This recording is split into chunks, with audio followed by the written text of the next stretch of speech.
مفتی صاحب مجھ سے ماضی میں ایک کبیرہ گناہ کئی بار ہوا ہے اور نہیں چھوٹ رہا. قرآن کی آیت سنتا ہوں, جہنم کی وعیدیں سنتا ہوں تو جہنم سے ڈر لگتا ہے. دیکھو کسی کو بھی جب کسی گناہ کی عادت پڑ جائے تو اس کو چھوڑنا ناممکن نہیں ہوتا, لیکن مشکل ہوتا ہے. اور مشکل کام اسٹیپ بائی اسٹیپ کیا جائے تو ہو جاتا ہے. ایک دم فنٹر بننے کی کوشش کرتا ہے انسان تو نہیں ہوتا. مثال کے طور پر آپ یہاں کھڑے ہوئے ہیں, ایک بندہ فلیٹ میں 10ویں منزل پر ہے, 9ویں منزل پر, 9ویں منزل پر ہے نا, وہاں سے اوپر جھانک رہا ہے, آپ کو بول رہا ہے تو بھی اوپر آ جا. آپ کیا کرتے ہو, وہیں سے اچھل رہے ہو, کود رہے ہو کہ میں 9ویں منزل پہ پہنچ جاؤں. 2-4 دفعہ آپ اچھلے, نیچے گرے, پھر اچھلے. آپ نے بولا یار میں تو 1-2 فٹ سے زیادہ اوپر جا ہی نہیں پا رہا, میرے بس کا نہیں ہے, مجھ سے نہیں ہو پائے گا, مجھ سے نہیں ہو پائے گا. ٹھیک ہے, تو اس کو کیا کہا جائے گا بھائی, آپ سیڑھیوں پہ جاؤ, پہلے ایک اسٹیپ, اس کے بعد پیچھے نہیں آنا, اس کے بعد اگلا اسٹیپ, لیکن پھر پیچھے نہیں آنا ہے. پھر اس کے بعد کیا کرنا ہے, اگلا اسٹیپ, پیچھے نہیں آنا. 1 سیڑھیاں 2 سیڑھیاں چڑھ کے تھک جاؤ گے تو بیٹھ جانا, پیچھے نہیں آنا ہے, ریورس نہیں ہونا ہے. کیا آپ نے کہا تھک گیا ہوں تو چلو واپس جاؤ, نہ بھائی وہیں بیٹھ جا, تیری تھکاوٹ تھوڑی دیر میں کیا ہو جائے گی, دور ہو جائے گی. اب جب تھکاوٹ دور ہو جائے, چائے پی, گٹکا کھا, اس کے بعد 1 قدم اور اوپر. کھانا نہیں ہے گٹکا چھٹکا, پھر 1 قدم اور اوپر. آج نہیں تو کل انشاءاللہ 9ویں منزل پر پہنچ جائے گا. میرا فلیٹ جہاں میں پہلے رہتا تھا 11ویں منزل پر تھا, لفٹ لگی ہوئی تھی, مگر میں لفٹ سے جاتا نہیں تھا, کیونکہ میں لفٹ کو عام طور پہ لفٹ نہیں کراتا, میں لفٹ کو عام طور پہ لفٹ نہیں کراتا. ہمارے ایک دوست میرے ساتھ چلے گئے ایک دن, لفٹ تھی, میں نے کہا سیڑھیوں سے جائیں گے. میں نے کہا ورزش کرنے کا آج کل موقع مل نہیں رہا, تو میں اپنے فلیٹ میں کہاں جاتا ہوں, سیڑھیوں سے جاتا ہوں, 11ویں منزل پہ نا. وہ فنٹر گیری دکھائی انہوں نے کہا کوئی مسئلہ نہیں ہے, وہ میرے ساتھ چلے گئے. اچھا وہ لڑکا نوجوان, بالکل ینگ, 24-25 سال عمر, اب میری عمر تو زیادہ ہو گئی ہے, وہ میرے ساتھ اوپر جا رہا ہے, میں بھی جا رہا ہوں. تو مجھے خیال ہوا کہ اس کا سانس نہیں پھول رہا یار. پھر میں نے کہا یار اسٹیمنا ہے بھائی, تھوڑا بہت تو ہمارا, بہت زیادہ نہیں پھولا لیکن تھوڑا بہت تو پھولتا ہی ہے نا, جب آپ 11ویں منزل پہ جائے گا. اس کا نہیں پھول رہا. میں نے کہا یار اس کے اسٹیمنے کو میں اور اس کی فٹنس کو داد دیتا ہوں یار. خیر ہم چلے گئے جی. اس کے بعد کیا ہوا ہے کہ اگلے دن جب میں آیا ہوں تو لڑکوں نے بتایا کہ یہ آ کے نا گاڑی میں لیٹ گیا تھا بندہ, اور اس کا سانس اتنا پھول رہا تھا, اور یہ لفٹ میں اس نے بتایا کہ میں لیٹ کے آیا ہوں, بیٹھ کے نہیں, کھڑے ہو کے نہیں آیا, لفٹ میں لیٹ کے آیا. اچھا میں گیا بھی بھاگتا ہوا تھا, 11ویں منزل چل کے نہیں گیا تھا, دوڑ کے گیا تھا, یعنی تگڑ تگڑ تگڑ دوڑتا ہوا جا رہا ہوں, وہ بھی دوڑتا ہوا. تو میرا سانس پھول رہا ہے لیکن اس کا نہیں پھول رہا تھا نا, مجھے اس پہ حیرانگی ہو رہی تھی. میں خیر بڑا شرمندہ ہوا کہ یار باتیں ہم ممبر پہ کرتے ہیں, صحتیں ان لوگوں نے رکھی ہوئی ہیں.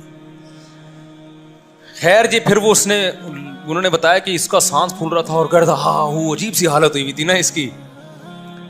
تو مجھے جب ملا 2-3 دن کے بعد, میں نے کہا یار تو وہ تو رپورٹیں تمہارے بارے میں تو کچھ اور آ رہی ہیں کہ تم لفٹ میں لیٹ کر آئے تھے اور گاڑی میں آتے ہی لیٹ گئے تھے. اور اس نے کہا بھائی میں شرم کی وجہ سے سانس پہ کنٹرول کیا ہوا تھا, میں نے,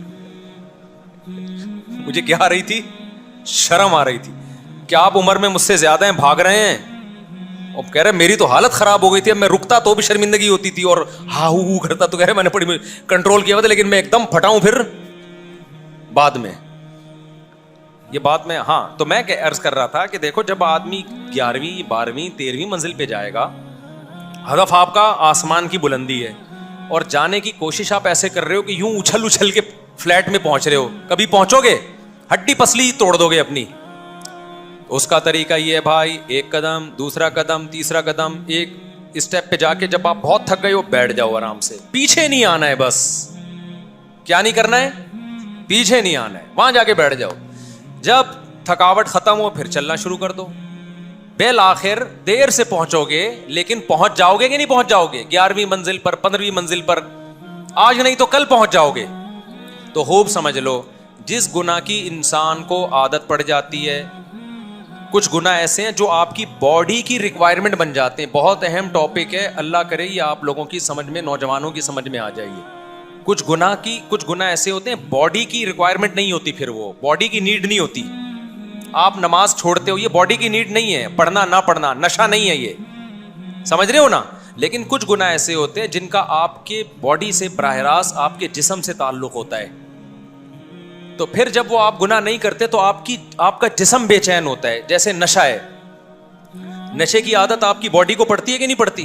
اب دیکھو مجھے چائے کی عادت ہے, میری کھوپڑی کام نہیں کر رہی تھی, میں نے چائے پی ہے تو کھوپڑی نے کام کرنا شروع کر دیا. یہ عادت یہ کس چیز کی, یہ میری باڈی کی ریکوائرمنٹ بن گئی ہے نا, تبھی تو نقصان دہ چیز ہے. میں سمجھا پا رہا ہوں اپنی بات. شراب کی عادت کس کو, باڈی کو پڑ جاتی ہے. اگر آپ نہیں پیو گے آپ کی باڈی احتجاج کرتی ہے. تو جن چیزوں میں آپ کی باڈی احتجاج کرتی ہے نا, اس کو برداشت کرنا مشکل ہوتا ہے انسان کے لیے, کیونکہ جسم بار بار پکار کے کہہ رہا ہوتا ہے مجھے یہ چاہیے, مجھے یہ چاہیے, مجھے یہ چاہیے. ایک چرسی کے لیے چرس چھوڑنا کیوں مشکل ہے؟ وہ اس کے ابا کا تقاضا نہیں ہے, اماں کا تقاضا نہیں, وہ اس کے خود اپنے اندر کا تقاضا ہے. بھائی کچھ تقاضے شیطان کے ہوتے ہیں, آدمی شیطان کو کہہ سکتا ہے میں نہیں مانتا, جا بھائی تو جو مرضی کر. لیکن کچھ تقاضے شیطان کے بعد میں, پہلے آپ کے اندر کے تقاضے ہیں. وہ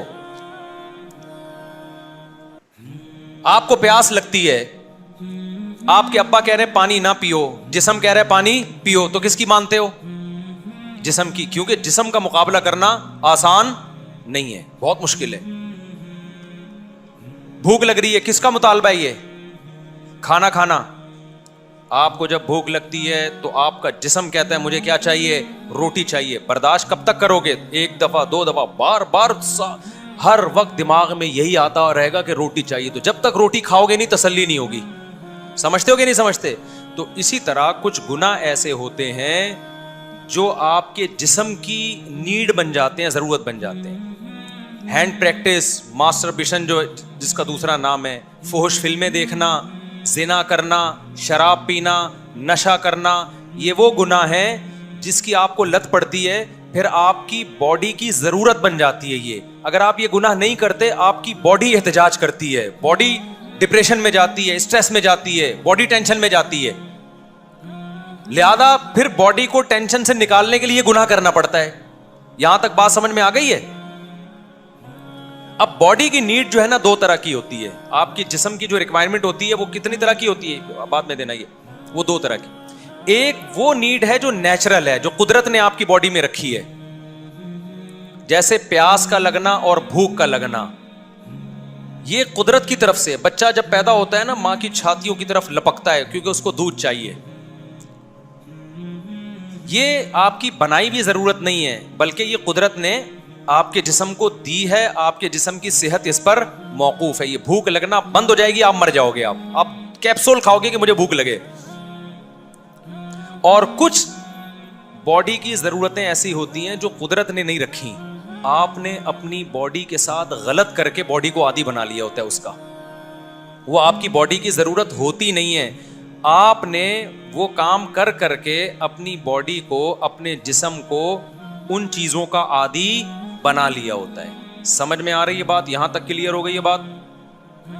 اب کھانے کی حاجت یہ قدرت کی طرف سے ہے, لیکن نشہ یہ قدرت کی طرف سے نہیں ہے. جو چرس نہیں پیتے ان کی باڈی چرس مانگتی بھی نہیں ہے, جو چائے نہیں پیتے ان کی باڈی چائے نہیں مانگتی, جو کافی نہیں پیتے ان کی باڈی کافی نہیں مانگتی, جو ہیروئن نہیں پیتے ان کی باڈی ہیروئن نہیں مانگتی, جو اپنے آپ کو ہینڈ پریکٹس کا عادی نہیں بناتے ان کی باڈی ہینڈ پریکٹس نہیں مانگتی. وہ یہ کام نہ کر کے بھی خوش رہتے ہیں. سمجھ رہے ہو کہ نہیں؟ جو فحش فلمیں نہیں دیکھتے ان کو دیکھنے کی ضرورت نہیں ہوتی, ان کی ضرورت ہی نہیں ہے, باڈی ان کی نیڈ ہی نہیں ہے, وہ ویسے ہی سکون میں ہے. جو سگریٹ نہیں پیتے ان کو سگریٹ کی ضرورت نہیں رہتی. لیکن دنیا میں ایسا کوئی نہیں ملے گا آپ کو کہ جو روٹی نہیں کھاتے ان کو روٹی کی ضرورت نہیں رہتی. نہیں بھائی, جو نہیں کھاتے ان کو بھی ضرورت ہوتی ہے روٹی کی. ابے کیا ہو گیا, کیسے سمجھاؤں میں؟ جو پانی نہیں پیتے ان کو پانی کی ضرورت نہیں ہوتی. کبھی ایسا دیکھا آپ نے؟ بھائی جو پانی نہیں پیتے ان کو بھی ضرورت ہوتی ہے, ان کو پینا پڑے گا, نہیں پئیں گے مر جائیں گے وہ. جو نہیں سوتے ان کو سونے کی ضرورت نہیں ہوتی. یہ کہنا صحیح ہے؟ نہیں بھائی, جو نہیں سوتے ان کو سونا پڑتا ہے. نیند نہیں آ رہی تو کیپسول کھا کے سونا پڑے گا, نیند کی گولیاں کھا کے سونا پڑے گا, ورنہ ایسا سوئے گا کہ پولیس سے بھی نہیں اٹھے گا, ہمیشہ کے لیے سو جائے گا اگر نہیں سو رہا وہ. تو یہ جو سونا ہے, کھانا ہے, پینا ہے, یہ باڈی کی نیچر ہے, یہ جو ضرورت ہے یہ ہونی چاہیے, اس کے بغیر آپ زندہ نہیں رہ سکتے. لیکن کچھ ضرورتیں ایسی ہوتی ہیں جو قدرت نے جب پیدا کیا تو نہیں تھی وہ, لیکن آپ نے اپنی جان کے ساتھ ظلم کر کے اپنی باڈی کو اس کا عادی بنا دیا ہے. اب باڈی کو وہ چیز نہیں ملتی تو باڈی تڑپتی ہے. یہاں تک بات کلیئر ہو گئی؟ تو چائے بھی اس میں, لیکن چائے چونکہ بہت کم درجے کا نشہ ہے اس لیے ڈاکٹر اس سے منع نہیں کرتے, کچھ منع کرتے ہیں. میں بھی نیت کر رہا ہوں چھوڑنے کی, بھائی یہ بھی جان چھڑاؤ اس سے, ابھی کریں گے انشاءاللہ, ابھی میرا ارادہ ہو رہا ہے, لیکن میں بتاؤں گا نہیں. اب میں 1 سال جب تک چھوڑ کے رکھوں گا پھر اعلان کروں گا میں, کیونکہ ایسا نہ ہو میں چھوڑوں پھر اگلے دن شروع کر دوں تو بولیں گے مذاق بنایا مفتی صاحب نے یار. تو ایسا کام کرو ہی نہیں نا جو افورڈ نہیں کر سکتے. یہ بھی سوچ کے میں چائے پیتا ہوں کہ چلو سٹے تو نہیں لگا رہے نا سٹے سے تو اچھا ہے, ایسا نہ ہو چائے چھوڑیں دماغ اتنا خراب ہو کہ سٹے پہ سیٹ ہو جائیں آ کے. خیر, تو اب کیا ہے کہ یہ جو چائے کی عادت, کافی کی عادت, ہینڈ پریکٹس کرنا, ہاتھ سے اپنی خواہشات پوری کرنا, یہ آپ کی باڈی کی ضرورت تھی نہیں. یہ آپ نے, کوئی بھی شخص جب یہ کام کرتا ہے نا تو یوز ٹو ہو جاتا ہے, پھر باڈی اس پہ سیٹ ہو جاتی ہے, باڈی اس پہ سیٹ ہو جاتی ہے. اب اگر باڈی کی یہ ضرورت, جیسے جو چرس پیتے ہیں ان کا دماغ متحرک ہو جاتا ہے نا, تو اب کیا ہوتا ہے کہ جب چرس نہیں ملے گی تو دماغ سن ہو جاتا ہے ان کا, پھر ان کو چرس چاہیے ہوتی ہے, ورنہ وہ دماغ خراب ہونا شروع ہوتا ہے. جو شراب نہیں پیتے ان کو شراب کی ضرورت نہیں ہوتی, وہ ویسے ہی خوش رہتے ہیں, فٹ فاٹ رہتے ہیں. لیکن جو پیتے ہیں تو آہستہ آہستہ یوز ٹو ہو جاتے ہیں, پھر جب ان کو شراب نہیں ملتی تو ان کی کھوپڑی کام نہیں کرتی. جو سگریٹ نہیں پیتے ان کو کچھ بھی نہیں ہوتا, لیکن جب پینا شروع کر دی تو شروع میں تو مزہ آیا, اس کے بعد عادت پڑ گئی, اب نہیں ملے گی تو کھوپڑی آؤٹ ہو جائے گی ان کی. تو یہ جو اس طرح کی چیزیں ہیں نا جن کا آپ نے خود اپنے آپ کو عادی بنا لیا ہے, پہلی والی قسم وہ ہے جس کا آپ نے اپنے آپ کو عادی نہیں بنایا, جس وہ اللہ نے آپ کو عادی بنایا ہے, وہ آپ سے چھوٹ سکتی نہیں ہے, اور چھوڑو گے تو نقصان دہ. لیکن جس چیز کا آپ نے اپنے آپ کو عادی بنایا ہے تو اس کا علاج یہ نہیں ہے کہ وہ کر لو, کیونکہ اور لت پڑے گی اس کی. اس کا علاج یہ کہ عادی بھی آپ نے بنایا تو اللہ کہتے چھوڑے گا بھی اب تو خود ہی اس کو. اے اللہ کیسے چھوڑوں, اب تو میں عادی بن گیا ہوں. تو اللہ کیا کہتے ہیں, کرنے سے عادی بنا ہے تو چھوڑنے سے عادت چھوڑ جائے گی. جس کام کو کرتے رہنے سے کرنے کی عادت پڑتی ہے اس کو چھوڑتے رہنے سے چھوڑنے کی عادت پڑ جاتی ہے. اسی عمل کو ریورس کر دو تو کیا ہو جاؤ گے, کرنے میں مزہ آ رہا تھا تو کرتے چلے گئے, چھوڑنے میں تکلیف ہو رہی ہے تو تکلیف کو برداشت کرتے چلے جاؤ, زیرو پہ آ کے دوبارہ کھڑے ہو جاؤ گے. ایک دن یہ تکلیف ہونا ختم ہو جائے گی. نہیں آئی بات؟ اور آسان مثال سے سمجھاتا ہوں. اب اس مثال کو سمجھو. آپ 11ویں منزل پہ فلیٹ پہ کھڑے ہوئے تھے. یہ بہت اہم ٹاپک ہے, اس کو غور سے سنو. شادیوں والی بات تو سنتے ہو, یہ والی بات سنتے نہیں ہو. شادیاں بھی ایسا ہی ہیں, لوگ کہتے ہیں کیسے 4 شادیاں کر لیں. بھائی ایک دم سے 4 نہیں ہوتی, پہلے پہلی ہوتی ہے, پھر دوسری میں پٹتا ہے تو پٹنے کا تھوڑا سا عادی ہو جاتا ہے, پھر تیسری میں پٹتا ہے تو اور عادت پڑ جاتی ہے پٹنے کی, چوتھی میں پھر پٹتا ہے تو انجوائے کرتا ہے اس پٹائی کو. ہر چیز کا یہی اصول ہے, پھر عادت پڑ جاتی ہے اس کو پٹنے کی. اب آپ دیکھو, آپ 11ویں منزل پہ کھڑے ہوئے تھے, آپ کو پہنچنا ہے نیچے, گراؤنڈ فلور پہ آنا ہے. حالانکہ آپ کا گھر اوپر ہے, نیچے آنا آپ کے لیے کیا تھا, خطرناک تھا. لوگ منع کر رہے ہیں نیچے مت جا, لیکن آپ نے کہا کہ یار نیچے جانا بہت آسان ہے. نیچے جانا آسان ہے یا نہیں ہے؟ کیونکہ گریوٹی کے اگینسٹ نہیں چلنا پڑتا آپ کو. جب آپ سیڑھی پہ ایک قدم رکھتے ہو تو سیڑھی خود آپ کو نیچے کی طرف کھینچتی ہے, آپ کو زور تھوڑی لگانا پڑتا ہے. تو آپ نے کیا کیا, آپ نے کھڑکی سے باہر جا کے دیکھا کارٹون کی طرح, تو آپ نے دیکھا یہ نیچے تو میں آٹومیٹکلی خود بخود جا رہا ہوں. اوپر جانے کے لیے زور لگانا پڑتا ہے, نیچے آنے کے لیے زور نہیں لگانا پڑتا. تو آپ دھڑام سے نیچے آ گئے. آپ کیا آ گئے, دھڑام سے نیچے. اب آپ نے جانا ہے اوپر. آپ کو احساس ہوا کہ نیچے کا ماحول بالکل بھی ٹھیک بولو نہیں ہے, جانا آپ نے اسی پوائنٹ پر ہے. تو اب اوپر دھڑام سے نہیں جا سکتے آپ, نیچے دھڑام سے آپ آ سکتے ہو. کھڑکی سے باہر نکلو, نیچے جانے کے لیے آپ کو کچھ بھی نہیں کرنا پڑے گا, خود بخود آپ نیچے جاؤ گے. تو گناہ کی طرف جانے کے لیے نا, گناہ بھی ایک پستی ہے, گناہوں میں جانے کے لیے زور نہیں لگانا پڑتا,